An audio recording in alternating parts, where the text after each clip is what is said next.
Where are you? Soup! What do you mean, soup? I'm at soup! Why are you trying to buy clothes at the soup store? Fuck you!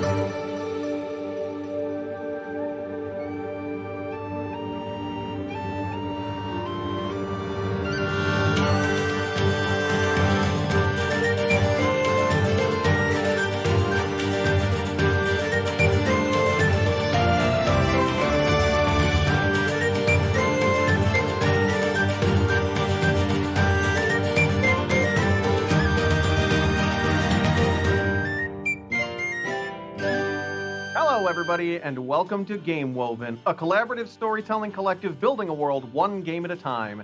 This week, in continuation of our Traveling Bridge arc, we're going to be playing The Quiet Year by Avery Adler. That's right, you can't call yourself an Indie Showcase podcast if you don't play The Quiet Year. That is just the truth. So, in honor of our contractual obligations to the community, we're doing it, but we're getting a little weird with it. The concept of the Traveling Bridge arc is that the Basberg Bridge, which eventually becomes the Overton Bridge, when it returns to Finchen, is going to go to several very important locations. We just played a round of Sanctuary by the wonderful Megan Cross, thank you Megan, to establish one setting, and now the bridge is going to show up and make even more of a mess. So with that in mind, let's set the scene. We will be playing one season of The Quiet Year, and then the bridge will move on to the next location, which will be covered in the next game. Because of course we're not playing this like a normal person. Of course we're doing something weird with it. It's Game Woven. It's Game Woven. That's a Game Woven, baby! And two, we started immediately with so many Game Woven specific terms with that intro.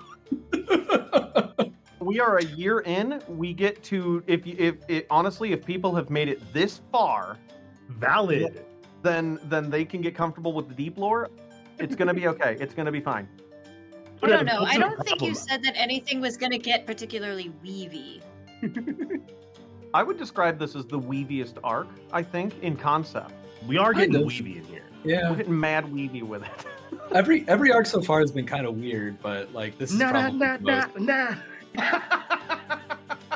Our first arc was specifically intentionally weird in that we recorded it in one order and then released it in the reverse order, which was a lot of fun for me. Yeah. I'm just saying, we should get weavy with this shirt. We unironically should. What we have done is we have divided up into two camps. This is in the rules of the Quiet Year, by the way. If the community splits, you can do this. It's very cool. One set of three of us are going to represent the residents of the Overton Bridge. One set of three of us are going to represent the community that surrounded the sanctuary. So representing the bridge folk are going to be Rob, me, and Emily. And representing the community around the sanctuary, which we're gonna get to that in just a second, a couple of details here, is gonna be Bree, Lex, and Zad. So on their turn, they will do some kind of an action, and their prompt will be directed more so towards whatever their camp is. Obviously, there's a lot of openings for interpretation, so don't worry about it too much. And then at the end, I think we'll probably determine what the relationship between Overton and these people are, and whether some travel with the Overtonians and that kind of stuff. That's kind of how I'm visualizing it. I have a couple of really important questions before we start drawing on the map and doing this other stuff. The first question is, we really should name the town around the sanctuary. We actually kind of need to do that, because I'm not going to keep saying the people of the sanctuary or whatever else. Like, that's so much. What do we want to name whatever this civilization is that was around the sanctuary? This is a bad dumb one, but koi fish? Nope. You know, usually when someone on Game Woven prefaces something by "this is a bad and dumb one," we're usually like willing to give it a little bit of grace. I don't think that's the case. I think you nailed that. Yeah, you're correct. That's not what we're gonna do. But you say it fast enough, and if it's out of context, it does sound like it could theoretically be a town name until you see it written down. Nope. All right, random letter. I'm going to go with the letter N, because I don't think we have anywhere important that starts with N. Nullburn. How about just Nullburn? N-U-L-B-U-R-N. Not another berg, please. No. I don't like the null there. We could go out like Niarberg or something, or Nairberg. Yeah. Nairberg. Nairberg? Nairburn? Nairburn? Ooh, I do like Nair. Is that an AE? Like, Yes, of course no, it's an like AE. Nair You the love a Queen god. Shelby kind of- What if it's like shortened from Neverburn to Nairburn? Ooh, oh, that's... N-E apostrophe E-R. Oh, B-U-R. I Burn. love that. Yeah. Yeah, Yeah. okay. Nairburn. Nairburn. Right. Nairburn, perfect. Okay, we have the name. I wonder why it's called that. We'll get there. I love it. Before the 1,000 Veracqui return, what would you say the size of this place is? Like population-wise?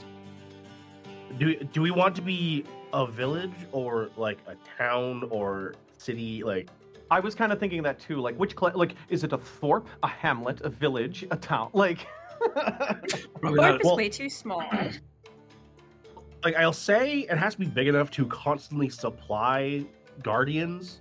You know? Yeah. yeah, Because if there's 1,000 guardians and they primarily come from this place, there has to It's be. like- It has to be like a city, right? Yeah. Like a small city. I imagine it would still take some prep for if they know that all of the guardians are going to be there. There's some build up to that so they can supply them. Mm. I think it's more like a tourist town. So, like, the permanent population is something like 2,000 to 4,000 people, but everything, all of their infrastructure is supporting the Veracqui and Gotcha. the sanctuary, right? So it's very like Little very bit. tourist town, very small college town sort of. Yeah. I was about vibe. to say small college town. Yeah. Yeah, maybe somewhere around 3,500. I think yeah, Okay. somewhere in the low thousands. I think work. Which means the guardians came from like all over to this place. Not okay. Gotcha. And some of them are from it, but yeah, I think there's a lot of outsiders too. Because then they leave. Mhm. And like people come here seeking knowledge. They come here on pilgrimages. You get some of that coming through. My guess is like since it's in the middle of a desert, it is on trade routes. Yeah, that was going to be my suggestion. It's great. Like even if you Common don't trade care town. about the like actual sanctuary part of it, like Yeah.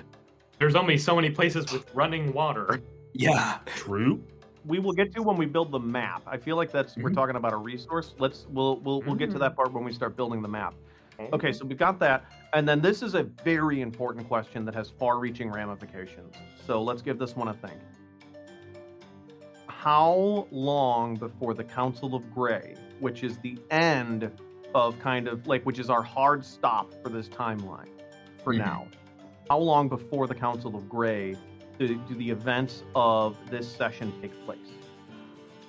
I feel like I did the numbers, and it's like the bridge leaves something like 600 years before the Council of Grey. So, especially since this is the first we wanted to just like start from baseline, it might not be a bad idea to say, hey, this is 600 years ago. I mean, yeah, like isn't this the whole thing of like, hey, for the Overton Bridge people, this is day one after the Yeah. bridge disappears? Oh, That okay. makes it very easy on our end of just Yeah. figure out. We can said crunch the bridge numbers later. disappeared a year ago, and that's how long ago it was. So that's why this was an important question, because that means the bridge is completely unestablished, like not built out at all. This is literally like it has disappeared while people were going over it, and now they are here. And all they have is the stuff that they were carrying on them, because they might have like stolen stuff from the encampment on their way out, but Yep. they do not have enough to support themselves. More mementos than anything else. And like some people maybe have like a you know like a wagon full of some stuff. Yeah. There's Yeah. gonna 4 or be 5 tons. some brazen, but not like a huge amount or anything. There's gonna be a huge amount of civil because There's 17 brazen. correct me if I'm wrong. The British teleported during like a prison break thing type deal. It was a Grey Folk raid on Fort Lenadia. And I want to say that this was pre-brazen. Oh. Yeah, I remember it was a raid, and they also released many that had been like captured and kept prisoner after the Empire took over. I want to say it's Finchen because it's the one town we named. Right. Renamed to Fort Lenadia, but yeah, I believe that's correct. Okay. Finchen's the north town. Fort Lenadia is the central one that's actually on the far side of the river from the main Blood River Bend proper. Gotcha. And the southern of the three towns remains nameless. Yeah, we never got to that, and that's okay. It's fine. We've got some facts figured out. I wanted to make sure we had that hammered out so we're not like trying to litigate ramifications mid-game. Let us begin playing The Quiet Year by Avery Adler. When we play The Quiet Year, we don't control specific characters or act out scenes. Instead, we all act as abstract social forces within the community. At any point, we might be representing a single person or a great many. This is a story about social forces and their impact on the land, rather than being about specific individuals. At the same time that we're playing as the community, we're also looking for opportunities to introduce new and interesting challenges to the story. It's our job to make sure that there are always difficult decisions to be made and uncertainties to be explored. As we introduce interesting challenges for the community and then figure out how to address them, tensions will emerge that ultimately reveal the character and future of our community. We will begin first by sketching the terrain. We have already established that our setting is in the desert, and the community that we're centering on is the combination of Bridge and the small city of Nairburn. Before the first week of play, which should these represent weeks, months, years? Well, we know that the bridge is going to cover centuries, Yeah, so I'm fine if we're covering years with each one. right.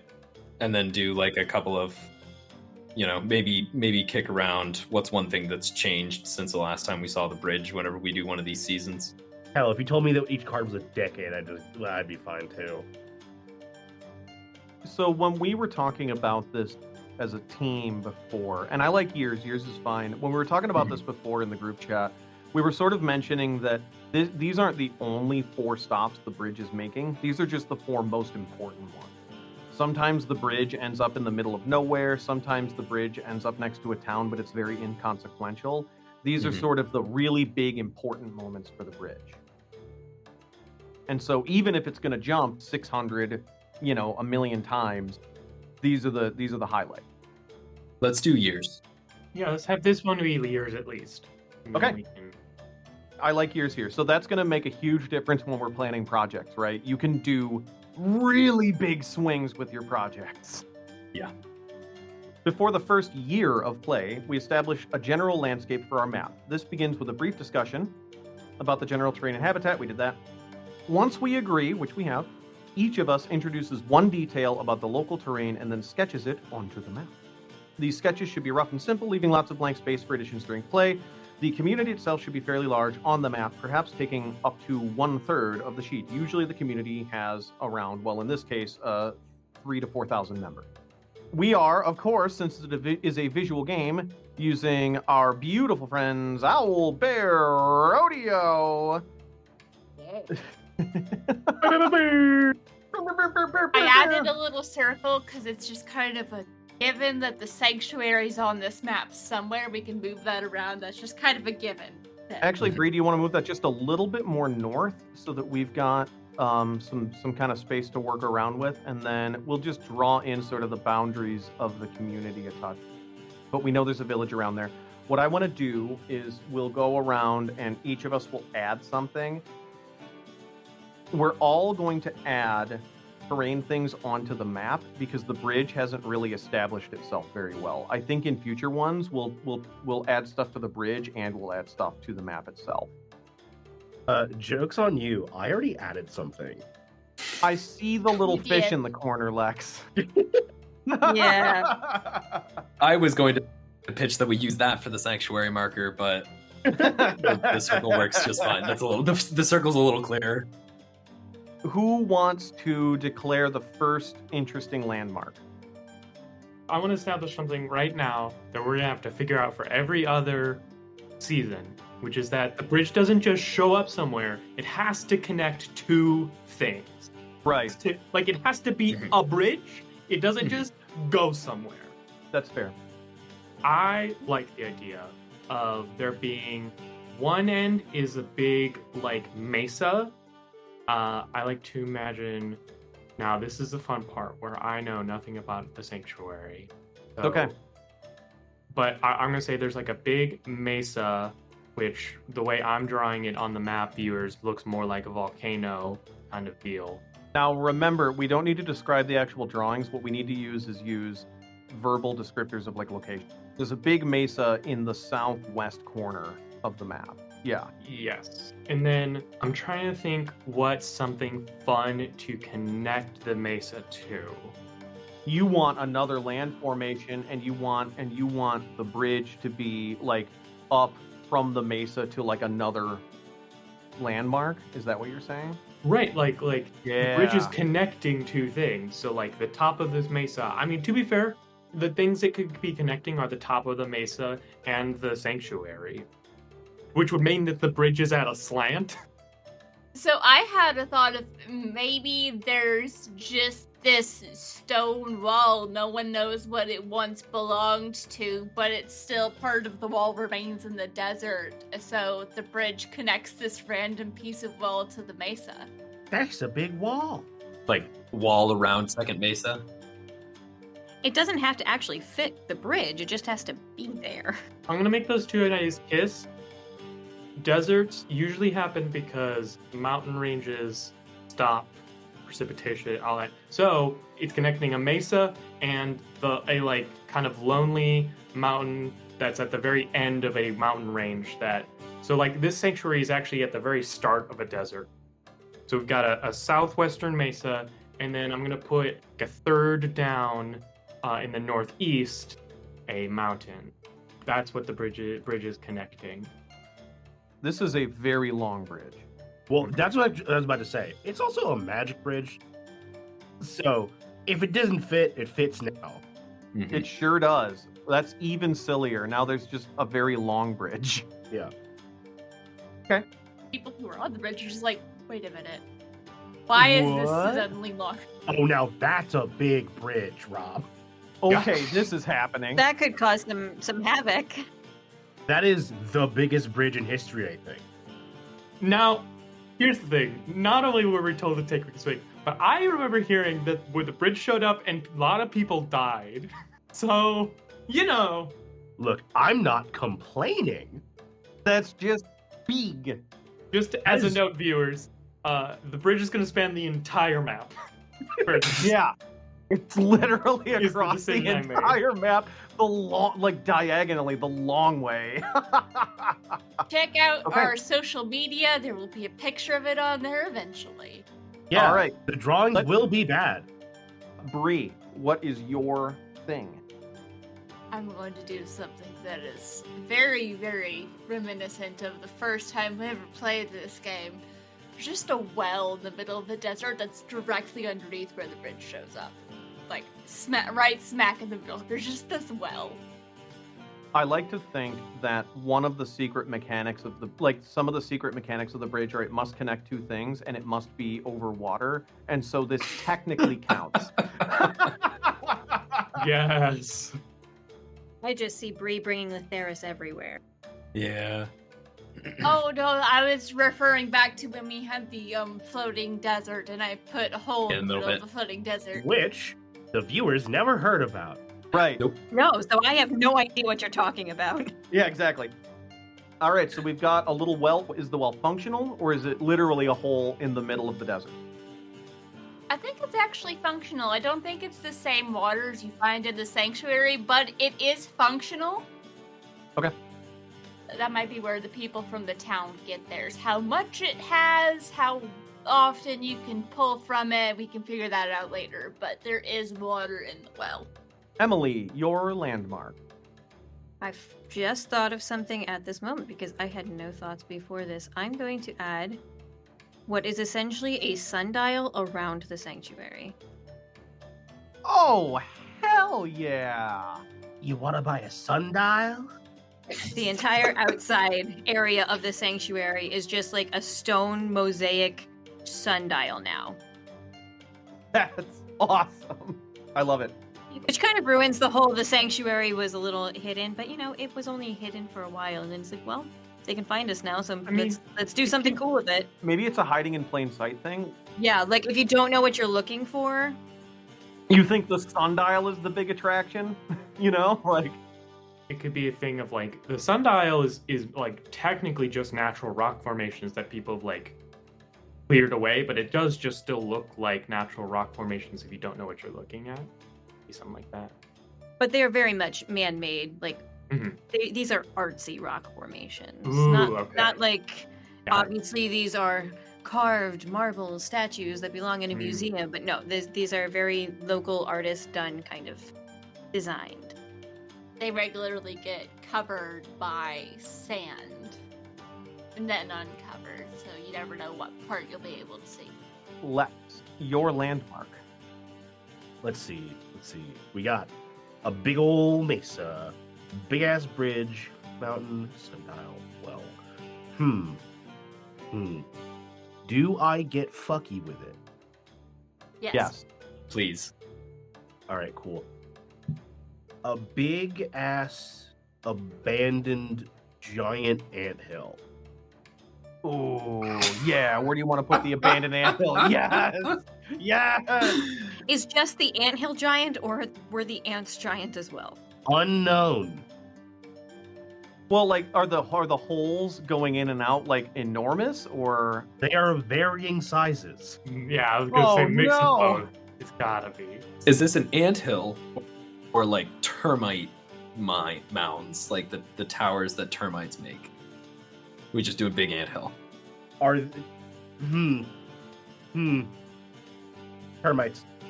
Termites. So like this is an above ground.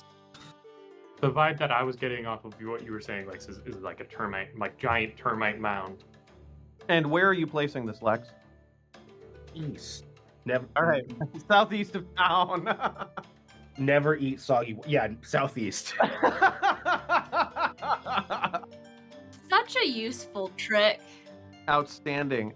Zad, your thing that you would like to place. The thing that I would like to place is just gonna like slap this hexagon down, and I think we might want to reposition stuff a little bit. But this is up in the currently it's in the northwest corner, and it is the remnants of the battlefield where the last battle against the threat took place. Very good. Yeah, a lot of power was expended there. There was a fire and lightning and crazy shit going in very big ways. That area is physically hazardous to navigate. Desert creatures have a tendency to show up there and be very aggressive. However, if you can get out there, you can find some pretty cool shit. So, danger zone, but could be useful. Nice. Well, Zad, you took mine. Damn it. You also This wanted is- to build a danger zone? I was going to put the danger zone that was the old battlefield, so I got rocked. So, yeah, Zad is where you go to grind high-level gear. The battlefield. Now I need something to The put. PvP zone. Also, shout out to Rob for drawing a compass on the map. Thanks, Rob. Thank you, Rob. I thought that the Game Woven logo established that South is now Gout. Gout. Go. Is that what? I got a plan, baby. The answer is, in fact, yes. I am going to put something on the mountain and the mesa.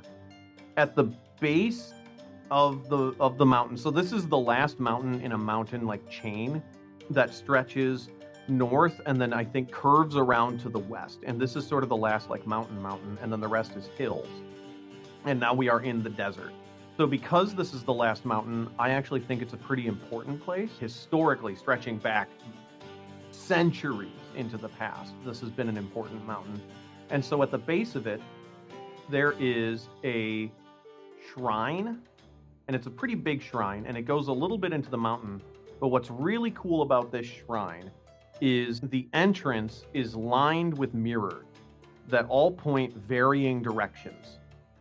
And one of the mirrors on a specific day of the year points to an adjoining shrine on top of the mesa. So like when the sun is perfect once a year, those two mirrors will refract off of each other, and literally you can see a visible beam of light between them. Not anymore. That where the bridge Oh yeah, because shows the bridge up. is in the way. Oh no! Well, I was gonna say that sounds like exactly where the bridge actually wouldn't block it, because that's what the bridge is connecting, the two shrines.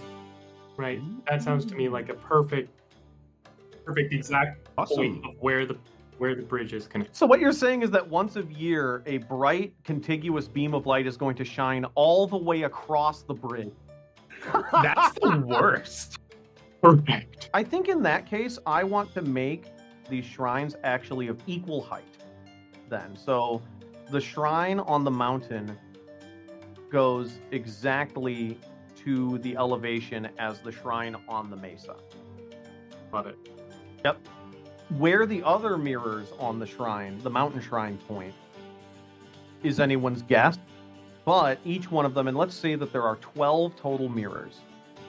There are different days, one a month, where a contiguous beam of light connects off into the distance, God knows how far away. Interesting.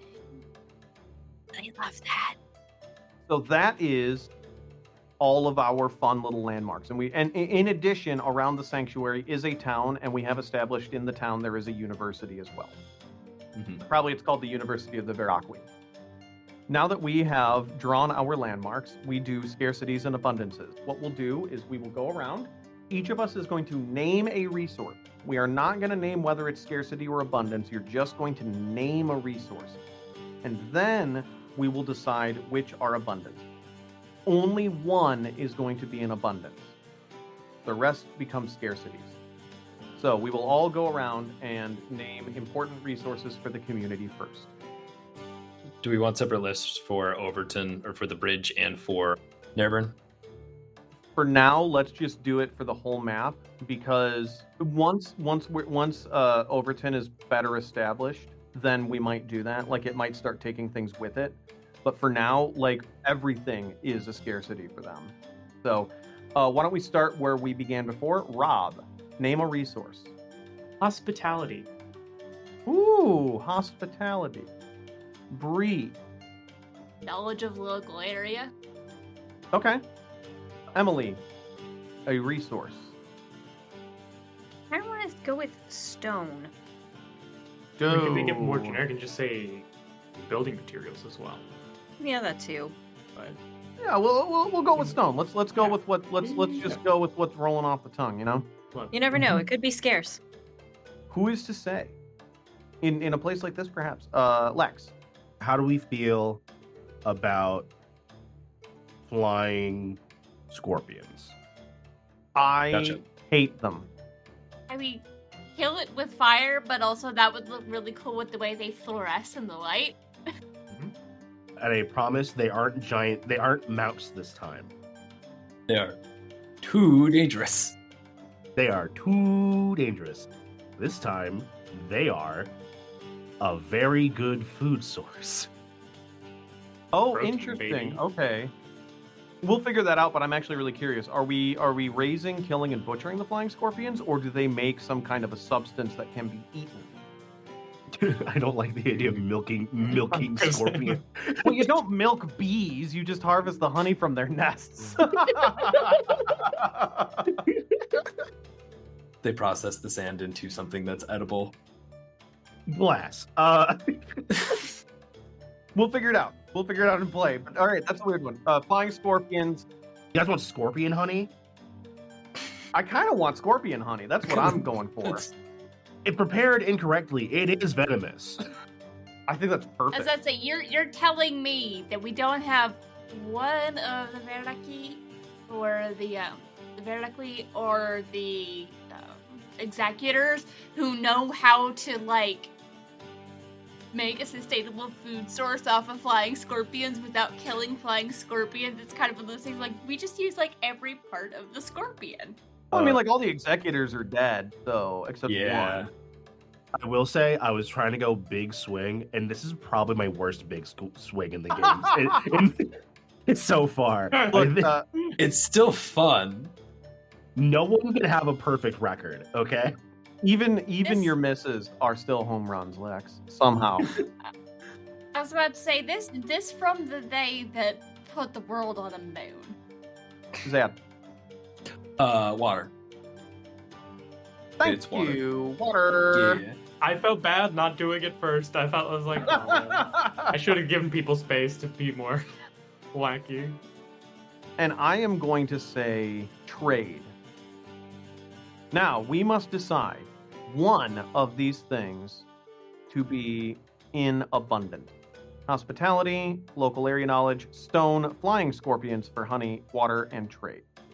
God, I kind of want it to be trade.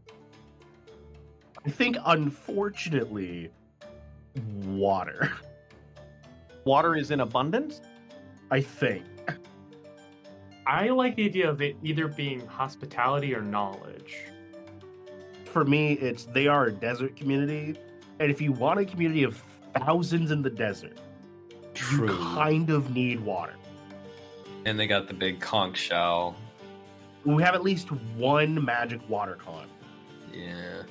To me, this is for like everyone that exists on this map. So like water being in scarcity doesn't necessarily to me mean that like the Nairburn community is also going to, Fair. Because they could have had enough water, then there's a bridge full of people who wants water showing right. up. Right. Exactly. Plus, they had all of the rest of the out-of-town guardians come back, and they didn't have time to prep for that. Yeah, I think Nairburn probably has enough water between the conch and the well to sustain itself normally, and now there's way more people than they're ready to handle all at once. So okay, I'm gonna pitch that the thing they have in abundance is stone.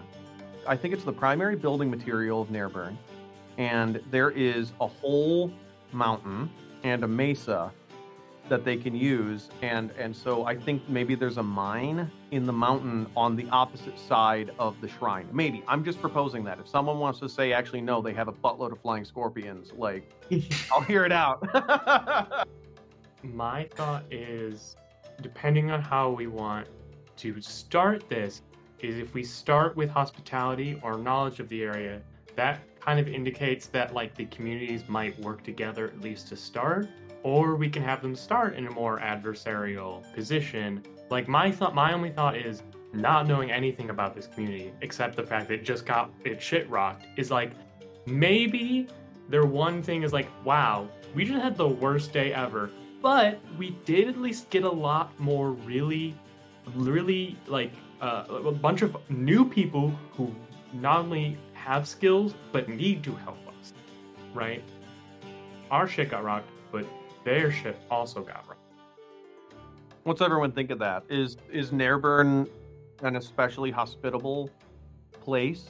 At least civil, like the people? Is that like a cultural affectation for them? Maybe like in that they will help strangers, yes. With that kind of a harsh environment, it's you have to band together and work together. So I was about to say one thing, then changed my mind before I spoke. Mhm. I was gonna say having low hospitality means drama, but also we've had a lot of trauma and loss and strife. Maybe something just goes okay for once. Yeah. Emily, where are you at on it? Looks like you were about to jump in. I mean, they are a tourist town, so in theory, Hmm. all the people who could not stand being around all of the visitors may have already left. Hmm. And what's left are the people who are basically surviving in part because of the tourism, and they don't want to scare people away. So yeah, hospitality is not a bad idea for them to have at this point. I think I'm sold on it. I think hospitality is the primary abundance here. I also think, because we haven't actually put it on the map where the town itself is, I think the town exists around the well. Oh, okay. Yeah. Makes sense that the town would kind of pop up around the water source, so the town exists in sort of this area. Oh, buddy, you are about to discover shade. Yeah, and then the bridge shows up directly over the town. Okay, that's fun. That's actually really fun and whimsical. Two things I love. That's perfect. Okay. I think we're ready to start drawing cards. What's everyone think? Are we ready to draw cards? I think we're ready to draw cards. And I would love to start with Overton here. And Emily, would you like to be the first pull of the game? Bring it. Okay. All right, here we go. The Queen of Spring. What's the most beautiful thing in this area? Or what's the most hideous thing in this area? From the vantage point of the bridge showing up, because I'm going for the people on the bridge from Overton, you are just fleeing whatever is happening back home, and the bridge suddenly vanishes. And then it reappears in a desert. So you are coming from these luscious green fields, because it was established that there was plenty of farming before, and the first thing you see is a sea of sand, just nothing but desert. It looks beautiful. Until you stop and think about it, and then we're screwed. This is bad, hideous. No, we can't grow things here. What are we going to do? And you're panicking again. If you ever stop panicking. What's funny is I feel like they're probably also high up. That's got to be a little weird. Yeah, like you were at ground level, and now you're suddenly between a mountain and a mesa, which is the new rock and hard place. Between a mountain and a mesa. What is one thing about the sand that makes it especially hideous? Well, we know that this area is prone to sandstorms from Sanctuary. So it's very fine sand, it's very billowy sand, it's something that you just look at and you know that any moisture that falls on it is just going to seep down, and you're not going to be able to turn it for planting for potentially centuries of work. Ugh. Has anyone in this call been in a fine sand desert? Oh, I don't know if it was fine sand, but when we were driving to Arizona, there was long stretches when we were passing through, like, New Mexico, where it was just nothing but sand and mesas and lots of signs telling you what to do if the sandstorm hit. Whoa. I've been in a fine sand desert, and it's like the consistency of confectioner's sugar. Oh. It is very fine. So absorbing moisture, actually really, really excellent description. Yeah, it just sucks all of the moisture out of you and the air. It's horrible. The other thing, it gets everywhere and it stays there. It just clings to your sweat. It clings to your sweat, it clings to your clothes, it just stays. It gets in your shoes, everywhere. When Anakin Skywalker said it gets everywhere, like, I felt that. Yeah. Not the coarse or rough part of that quote, but the other bits. Yeah. All right. So, Emily, normally we would adjust the die. We don't have that. I'm just going to say everyone should be responsible for their own project management and that kind of thing, since we don't have, like, die to put on the map. So during the take an action phase, you get to choose between discover something new, hold a discussion, or start a project. Projects can take anywhere between 1 and 6 turns. In this case, a turn is 1 year. So you can think pretty big with your projects. Just be mindful, each one of us is only going to get 2 total card pulls. So, be thinking about kind of the time scale as well. What would you like to do, Emily? And are we just doing the area, or are we also touching on the bridge? You can update the bridge, you can update the area, whatever makes sense. You're sort of playing for Overton here, so think from their perspective, but otherwise, like, it's pretty open. Yeah, I want to start tricking out the bridge and start making it somewhere that you can actually live. Starting to build housing of a sort on the bridge. So your project is build housing. How many years do you think it's going to take for the bridge to have? Is it going to be like ramshackle housing, or is it going to be actually halfway decent? Nobody on the bridge knows how long it's going to be here because the bridge has kind of historically been a little fickle from the start. So I think, I don't want to say a little nicer, but a little sturdier, just because they would learn pretty quickly that the desert winds are going to have other plans if you don't do that. Okay. How many years do you think it takes them to have enough housing? How many people are on the bridge? I think it was a fair amount, wasn't it? Like a couple of hundred? 300-ish. Yeah. Yeah. Lucky for them, the bridge is now considerably larger. Oh, yeah. I mean, it was really big before then too. Like we know for a Yeah. fact it was big. Yeah. Yeah, it was crossing like a Mississippi River style river. Yeah, Big river.